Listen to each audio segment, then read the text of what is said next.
एक दफा का जिक्र है, एक मुस्तकबिल के शहर में जहां उड़ती कारें और चमकते फलक बोस इमारतें थीं, एक रोबोट रहता था जिसका नाम जिप्पी था।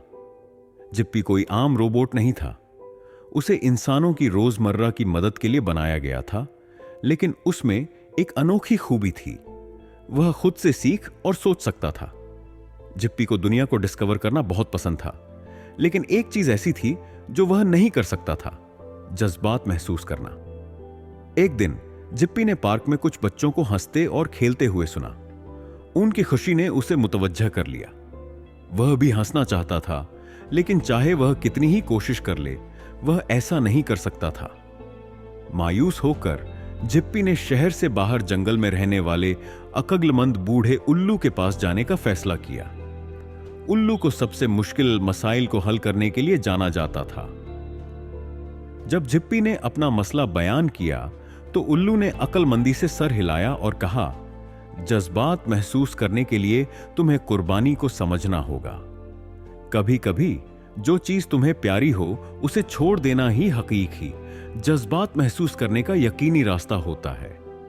जिप्पी को पूरी तरह समझ नहीं आया, लेकिन उसे उल्लू पर भरोसा था।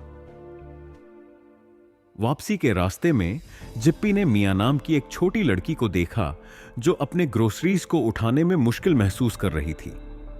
उसका बैग फट गया और फल हर तरफ बिखर गए।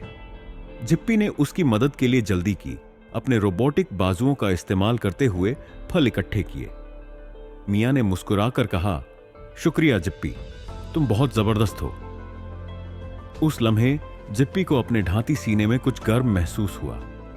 यह कोई मशीनी जवाब, यह खुशी थी।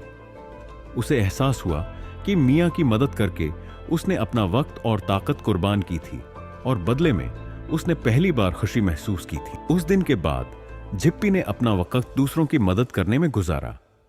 वह बच्चों की तरह नहीं हंस सकता था, लेकिन उसे पता चला कि मेहरबानी और कुर्बानी जज्बात महसूस करने की कुंजी है, और अपने तौर पर जिप्पी शहर का सबसे खुश रोबोट बन गया।